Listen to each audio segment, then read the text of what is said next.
अकोला शहर में सांप्रदायिक दंगों के मद्देनज़र अमरावती शहर में सोशल अलर्ट घोषित किया गया है। अमरावती शहर में पुलिस ने सोशल मीडिया पर अफवाह फैलाने वालों पर भी नज़र रखी है। अकोला में हुए दंगों और हिंसा के बाद पड़ोसी जिला अमरावती में भी पुलिस एक्टिव हो गई है। अमरावती में पुलिस सोशल अलर्ट हो गई है, जिसके तहत सोशल मीडिया पर विशेष नजर रखी जा रही है। खासकर सोशल मीडिया पर अफवाह फैलाने वालों पर पुलिस की नजर है।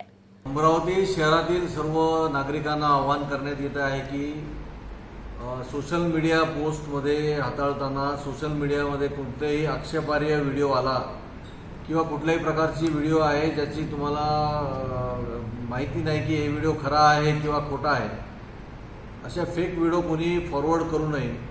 कुठलेही जातीवाचक त्याच्यामध्ये मजकूर असेल, दोन धर्मामध्ये तेढ निर्माण करणारा असा मजकूर असेल, कुठलेही धार्मिक पोस्ट आहे, कोणत्याही महापुरुषांचा किंवा देवदेवतांचा विटंबना करणारे फोटो असतील किंवा काही मजकूर लिहिला असेल तर असे पोस्ट कोणी व्हायरल करू नये, फॉरवर्ड करू नये किंवा त्याच्यावर लाईक, कॉमेंट, डिसलाईक जे काही आहे ते करणे सर्व जे आहे बेकायदेशीर आहे। आणि अशामुळे जर काही दंगल झाली, दोन समाजामध्ये तेढ निर्माण झाला आणि काही घटना झाली तर त्या सर्वस्वी अशा व्यक्तींना जबाबदार धरण्यात येतील।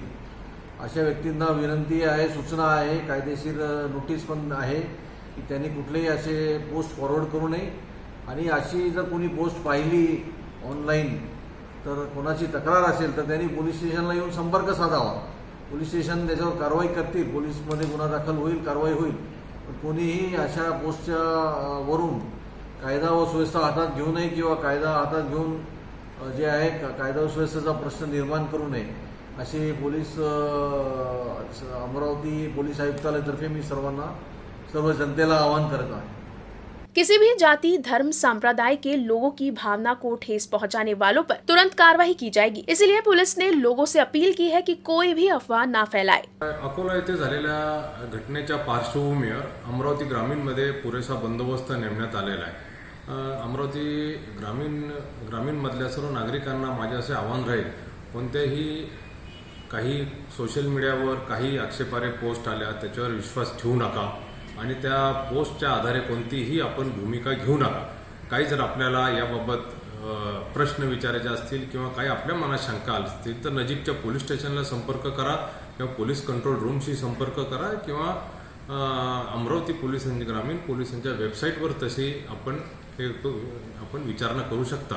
तरी माझे परत एकदा आवाहन राहील की अमरावती ग्रामीणमधला आपण सलोखा असाच टिकून ठेवू आणि कोणत्याही प्रकारच्या सोशल मीडियावरच्या खोट्या आक्षेपार्ह पोस्टना अपन बड़ी पड़ू नका। पिछले मानसून अच्छी बारिश होने के बावजूद जलापूर्ति करने वाले बांधों के जलाशय कम हो गए हैं।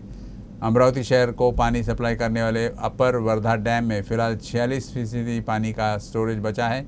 हालांकि फिलहाल पानी की कमी की कोई संभावना नहीं है, लेकिन जून और जुलाई में कितनी बारिश होती है इसके आधार पर जलापूर्ति की योजना निर्धारित होगी।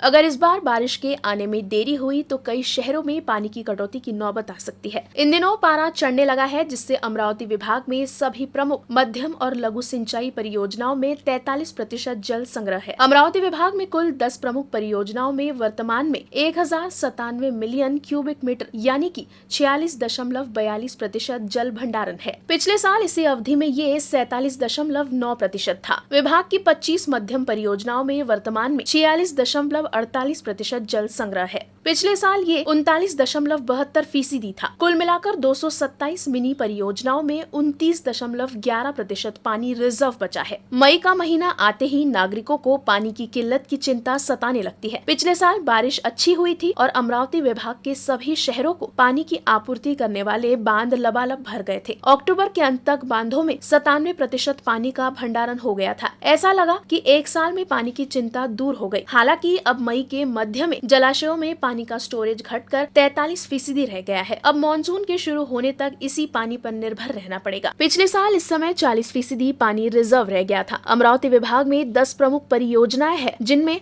अपर वर्धा, काटेपूर्णा 1, खड़कपूर्णा, नलगंगा, पेंटाकली, अरुणावती, बेमला, ईसापुर, पूस शामिल है। कई मध्यम परियोजनाओं से बड़े शहरों की प्यास भी बुझती है। हालांकि इस साल पानी की कमी की कोई संभावना नहीं है, लेकिन क्षेत्र के शहरों में पानी की आपूर्ति का भविष्य इस बात पर निर्भर करेगा कि जून और जुलाई में कितनी बारिश होती है। अमरावती जिला सामान्य अस्पताल में पिछले 8 दिनों से बिजली गुल है। अस्पताल के blood bank, CT scan lab में बिजली आपूर्ति बंद होने से सबसे ज़्यादा समस्या आ रही है।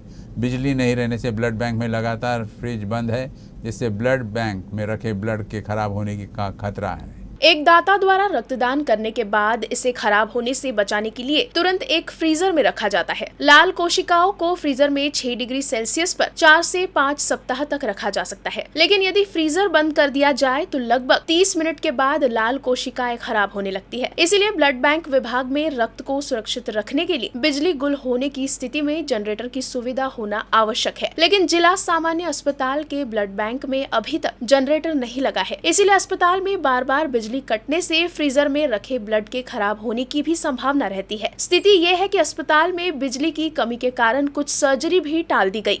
अमरावती की जिलाधिकारी पवनीत कौर ने निर्देश दिया है कि जलयुक्त शिवार योजना के कार्यों को समय सीमा में पूर्ण करने के लिए ग्राम योजना को अंतिम रूप देकर ग्राम सभा की स्वीकृति प्राप्त की जाए तथा कार्यों को मिशन मोड में क्रियान्वित किया जाए। जलयुक्त शिवार योजना, गाल मुक्त बांध, गाल युक्त शिवार योजना आदि जल संरक्षण योजनाओं को लेकर जिलाधिकारी की अध्यक्षता में बैठक हुई। अमरावती की जिलाधिकारी पवनीत कौर ने कहा कि क्योंकि भातकुली और दरियापुर तहसील में पोखरा योजना को लागू किया जा रहा है, इन तहसीलों में 12-12 गांव और अन्य सभी तहसीलों में 17-17 गांवों में योजनाओं के लिए कुल 228 गांवों का चयन किया गया है। हालांकि गांव की योजनाओं को अब तक अंतिम रूप दिया जाना था। इसके लिए ग्राम सभा की स्वीकृति प्राप्त करने के बाद उन्हें तुरंत पूरा किया जाना चाहिए। जल युक्त शिवार योजना के प्रथम चरण के अनुसार जो कार्य तत्काल हो सकते हैं, उनका बजट तैयार कर प्रशासनिक स्वीकृति की प्रक्रिया तत्काल पूर्ण कर प्रारंभ किया जाए। प्रस्तावित गांवों में से 104 गांव के कार्यों का बजट तैयार हो चुका है। इसे तत्काल प्रशासनिक स्वीकृति के साथ लागू किया जाना चाहिए। प्रधानमंत्री कृषि संचय योजना में विकास घटक 2 की योजनाओं को भी ग्राम सभा द्वारा अनुमोदित किया जाना चाहिए। अकोला शहर में सांप्रदायिक दंगा के बाद अब स्थिति नियंत्रण में है, लेकिन दंगा और हिंसा से प्रभावित इलाके में अभी भी सन्नाटा है।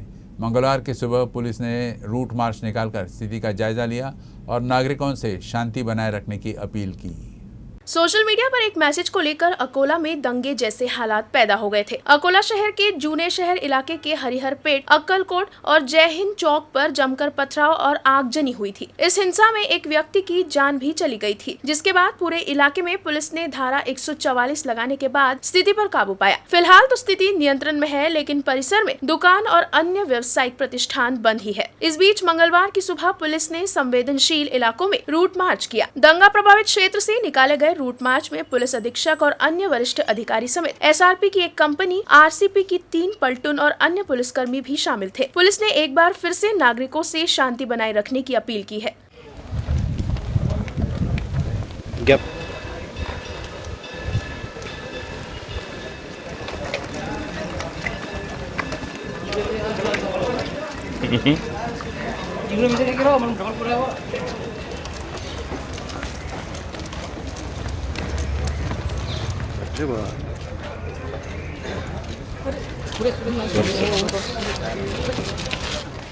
रूट मार्च आज आपण इथे एसआरपीची कंपनी आहे, आरसीपीचे 3 प्लाटून आहेत, तसंच आपल्या अकोला जिल्हा पोलीस दलातील अधिकारी, अंमलदार या ठिकाणी रूट मार्चला हजर आहेत।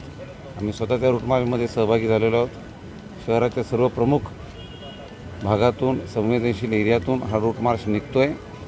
याच्यामधून लोकांचा विश्वास पोलिसांच्या कारवाईबद्दल वाढेल अशी अपेक्षा मैं व्यक्त करता हूँ। अकोला शहर में 12 मई की देर रात सोशल मीडिया पर विवादित पोस्ट को लेकर जुने शहर में पथराव, आगजनी, वाहनों में तोड़फोड़ हुई थी।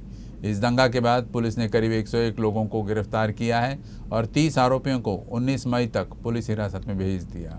अकोला शहर में हुए पथराव और आगजनी के मामले में पहले से गिरफ्तार दोनों गुटों के 30 आरोपियों को कड़ी सुरक्षा में जिला न्यायालय में पेश किया गया। इस दौरान न्यायालय परिसर में नागरिकों की भारी भीड़ थी। थानेदार सेवनानंद वानखेड़े ने एक एक कर 30 आरोपियों को प्रथम श्रेणी दंडाधिकार के सामने पेश किया, जबकि इस मामले में पुलिस अभी भी छापेमारी कर रही है और अब तक 101 आरोपियों को गिरफ्तार कर चुकी है। जिलाधिकारी ने जूने शहर और डाबकी रोड पुलिस थाना अंतर्गत 15 से रात 8 बजे से सुबह 8 बजे तक संचारबंदी कायम रखी है। हालांकि दिन के समय थोड़ी शिथिलता दी गई है। मंगलवार से सुबह 8 से रात 8 बजे तक जमावबंदी लागू की गई है। वैसे अब शहर में जनजीवन को सामान्य करने के लिए 15 की दोपहर 12 बजे से रात के 8 बजे तक सिटी कोतवाली और रामदासपेट पुलिस थाना अंतर्गत संचारबंदी में छूट दी गई। इस परिसर में आवश्यक वस्तुओं एवं सेवाओं की सुगमता से आपूर्ति की जा रही है ताकि नागरिकों को किसी तरह की परेशानी न हो। त्यासाठी आपण शहरामध्ये जास्तीत जास्त पोलीस बंदोबस्त तैनात केलेला आहे। माझं नागरिकांना आव्हान आहे, आपणही कोणत्या प्रकारच्या अफवांवर विश्वास ठेवू नका। प्रशासनाने दिलेल्या सूचनांचं आपण पालन करावं। आज रात्रीपर्यंत जी संचारबंदी ही कडक होती, त्याचे निर्बंध कालपासून सैल करण्यात येतील। नागरिकांच्या सोयीच्या दृष्टिकोनातून सकाळी 8 ते रात्री 8 पर्यंत आपण जे काही आपले दैनंदिन कामकाज आहे ते करू शकता। त्या दरम्यान जमावबंदीचा आदेश मात्र लागू राहणार आहे। तसंच संध्याकाळी 8 ते सकाळी 8 या दरम्यान शहरामध्ये जमावबंदी व संचारबंदी हे लागू असेल। आत्तापर्यंत शहरामध्ये आपण जे तणावाचं वातावरण तयार झालेलं होतं, जी अप्रिय घटना घडली होती, त्या अनुषंगाने एकूण 6 गुन्हे दाखल करण्यात आलेले आहेत।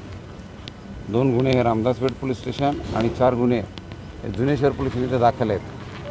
त्यामध्ये एकूण आत्तापर्यंत जवळपास 100 आरोपींना अटक करण्यात आलेली आहे आणि यामध्ये आणखीन आरोपींना आपण निष्पन्न करून त्यांच्यावरही कायदेशीर कारवाई करत आहोत। राज्य के उप मुख्यमंत्री और अकोला जिले के पालक मंत्री देवेंद्र फडणवीस ने अकोला के पुराने शहर इलाके में हुई घटना की गहन जांच के आदेश दिए हैं।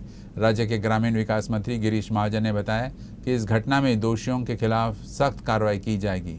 घटना की जानकारी मिलने के बाद वे पुराने शहर थाने में पहुंचे और पत्रकारों से बातचीत की। इस मौके पर ग्रामीण विकास मंत्री गिरीश महाजन ने पुलिस प्रशासन के साथ घटनास्थल का दौरा किया। उन्होंने कहा कि ये एक गंभीर मामला है। सोशल मीडिया पर आपत्तिजनक पोस्ट करने वाले का नाम सामने आया है और संबंधित व्यक्ति के खिलाफ कार्रवाई जरूर की जाएगी। उन्होंने ये भी स्पष्ट किया कि जरूरत पड़ी तो इस घटना की उच्च स्तरीय जांच कराई जाएगी। इस घटना में हरिहर पेठ के विलास गायकवाड़ की मौत हो गई। राज्य सरकार के माध्यम से मृतक के परिवार को 4 लाख रुपए की सहायता राशि देने की घोषणा की गई है, ऐसी जानकारी भी महाजन ने दी। भारतीय जनता पार्टी की ओर से विधायक रणधीर सावरकर ने मृतक के परिवार को 1 लाख रुपए और श्री रामनवमी शोभा समिति की ओर से विधायक गोवर्धन शर्मा ने 51,000 रुपए की सहायता देने की घोषणा की। आक्षेपार्ह पोस्ट करणाऱ्या व्यक्तीचं नाव समोर आलेलं आहे। त्याला निश्चित अटक केली जाईल, त्याच्यावर कारवाई केली जाईल। परंतु आपण अशा पद्धतीने लोकांनी जीवावरच उठायचं, कोणाच्या तरी सगळ्यांनी उठायचं। 1000-2000 लोकांनी मोटरसायकल घेऊन बाहेर निघायचं, घोषणा देत अटॅक करायचा, जाळपोळ करायची, जो मिळेल त्याला मारत सुटायचं, पोलीस कर्मचाऱ्यांना मारायचं, जीवानिशी मारून टाकायचं। मला वाटतं ही बाब अतिशय गंभीर आहे आणि ही अजिबात यापुढे खपवून घेतली जाणार नाही। अकोला जिले में फसल बीमा कराने के लिए नियुक्त बीमा कंपनी ICICI लोम्बार्ड ने काम में देरी की और अकोला जिले में फसल बीमा कराने वाले किसानों को बीमा लाभ से वंचित कर दिया। इसीलिए अब जिला प्रशासन ने सरकार से सिफारिश की है कि इस मामले में ICICI लोम्बार्ड बीमा कंपनी को ब्लैक लिस्ट में डाल दिया जाए। ICICI लोम्बार्ड को सरकार द्वारा उन किसानों के फसल बीमा दावों को निपटाने के लिए नियुक्त किया गया था जिन्होंने भारी बारिश, बेमौसम बारिश, ओलावृष्टि जैसी प्राकृतिक आपदाओं के कारण फसल के नुकसान की भरपाई के लिए फसल बीमा योजना के तहत फसल बीमा लिया है। फसल बीमा मुआवजे के भुगतान की कार्यवाही की प्रारंभिक जांच और किसानों के फसल बीमा दावों का निपटारा किया गया, लेकिन ICICI लोम्बार्ड कंपनी द्वारा किसानों के फसल बीमा के काम में काफी देरी और लापरवाही की गई है, जिससे किसान बीमा की राशि से वंचित रह गए। इसीलिए अब इस मामले में जिला प्रशासन ने राज्य सरकार से ICICI लोम्बार्ड को ब्लैक लिस्ट में डालने की मांग की है। न्यूज रूम से बस इतना ही, लेकिन खबरों का सिलसिला आगे भी जारी रहेगा। आप देखते रहिएगा UCN अमरावती न्यूज।